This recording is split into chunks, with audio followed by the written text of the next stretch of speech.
Well, here we are, mech warriors. PGI shoving more mechs down our throats because, well, we suck them down like we're all Dyson vacuums.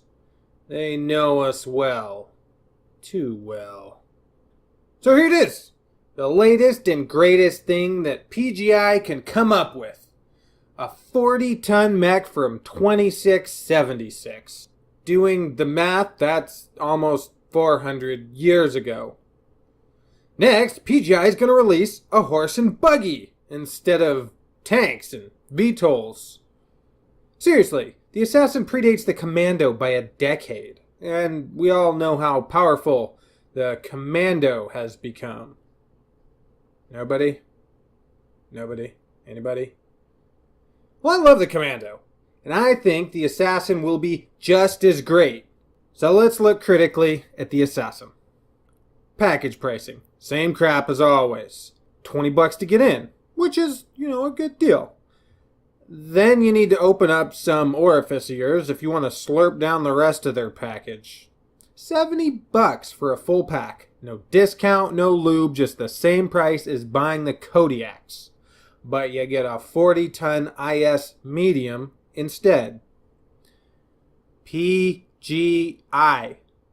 Give a discount for buying the whole package. Seriously. I get it. We're all whales and you want to extract every last dollar out of us, so no discount on goods.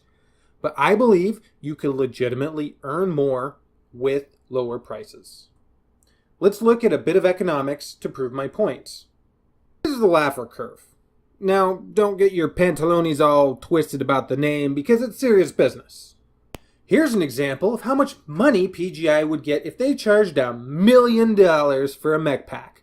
Nothing! It wouldn't get squat. I want a real mech for $1 million. Come on. Now, on the flip side, if PGI gave away all mech packs for free, then they would make no money whatsoever. So this chart represents the extremes with no specific values other than 0. Now, I think PGI is here. They aren't making as much money as they could because they charge too much. Now, the maximum amount of money they could earn is at the top of this curve, which is not a specific number other than being a number more than the current value. Now look, I love MechWarrior, Battletech, and all the stuffs and lore that goes with it. I commend PGI and the crew for making a great game. But I know a lot of folks who are losing interest because things aren't changing and they have plenty of mechs. Yes, I am included on that. Look, I have 232 mechs, so let's just assume I want to play each one once. Figure an average match is 7 minutes, including search, setup, loading, blah, blah, blah. This math would mean I would need to play for more than a whole day straight to play all of the mechs. Do I need more mechs? No. Do I need an assassin? No. Do I want it? Sure, yeah. But am I going to drop $70 for it? No.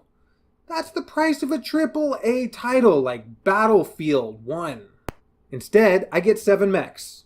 I have the cash, but I decided I should put more money into my infant daughter's college fund because that is money well spent.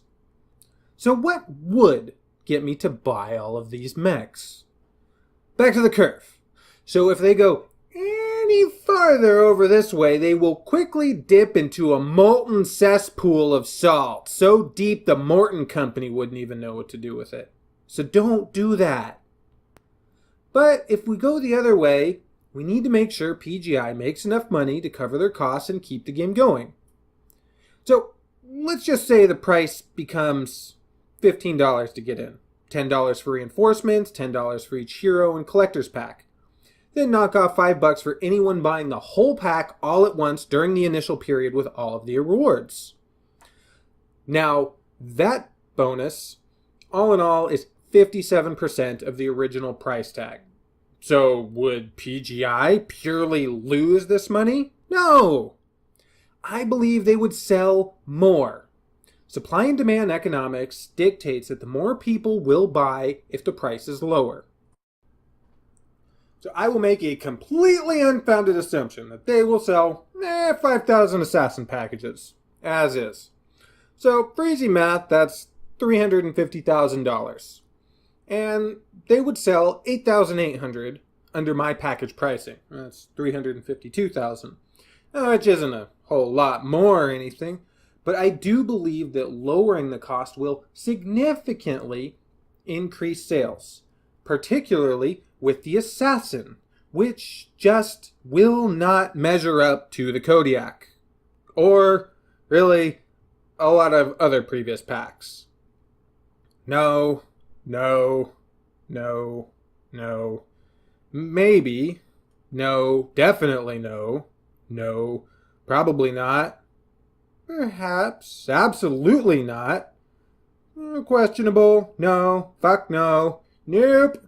Okay, maybe it will beat the Urban Mech. Maybe. They'll also keep all the bonuses and give us the modules. I mean, come on.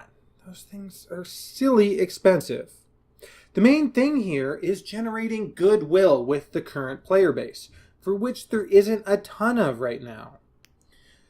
PGI should want everyone super happy about the game. Like, yeah! Russ Bullock is awesome! He gets PGI to do the greatest things, and I love MechWarrior. Unfortunately, all the fangirling is about to go over to BattleTech. Right now, we're all in that young love phase where Hairbrained could do no wrong, and our dollars and time will shift over there unless goodwill is not consistently generated in this MWO community. So, what if PGI did this switch? What do you think? Leave some comments below. But now what you've all been waiting for. Analysis of the Assassin. The $20 pack. 3 mechs, standard engine, standard heat sinks, no endo or ferro or ECM.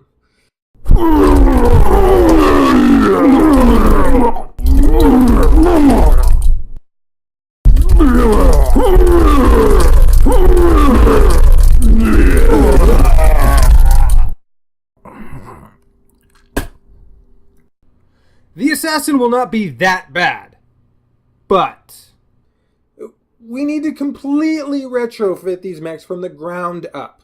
Some of them may end up in my mechs from Walmart series, but seriously, this is like buying a 1998 Acura Integra with a blown engine. It will take a ton of work to get it going. Can you make it nice? Yeah. Will it be the best racer ever? No. That is the Assassin. But the ASN 21 will be this in the MWO world. It should be good. 4 SRM4, some lasers, a few jump jets, things are good. The variants don't get better as we go on. The reinforcements, completely fabricated mechs, do have double heat sinks, endo, useful engine, so they may sell them for that. But why did they make up variants when they had perfectly good ones right here? Oh, yeah. No light engines or light PPCs. Alright, yeah, light engines, I guess, 3062. Timelines. Wait, the ASN 101 has small lasers in its legs? And one in its head? Which head component? I mean, I only have one leg that's accurate, and it's hard to aim while running. No, seriously though, there's plenty of space in the arms and torsos. Why would you mount weapons in the legs? Seriously, who does that? Well, PGI mounted them in the torsos, so good for them. Still won't make the mech good, but, the hero might be good with ECM, maybe could put an AC-10 or something-ish on it. All in all, the Assassin will be meh. Basically, a combination between a Phoenix Hawk, a Vindicator, Gilbert Godfrey, a Cicada, and a Viper. Basically as average as the 1965 St. Louis Cardinals. It may have some odd little niche and some moments. It may even be funny sometimes. But then it will be painful most of the rest of the time, and it will add very little to the game that's not already there. And it will likely be another hanger queen for the long-term MWO player. Subscribe if you like bacon. Like and subscribe.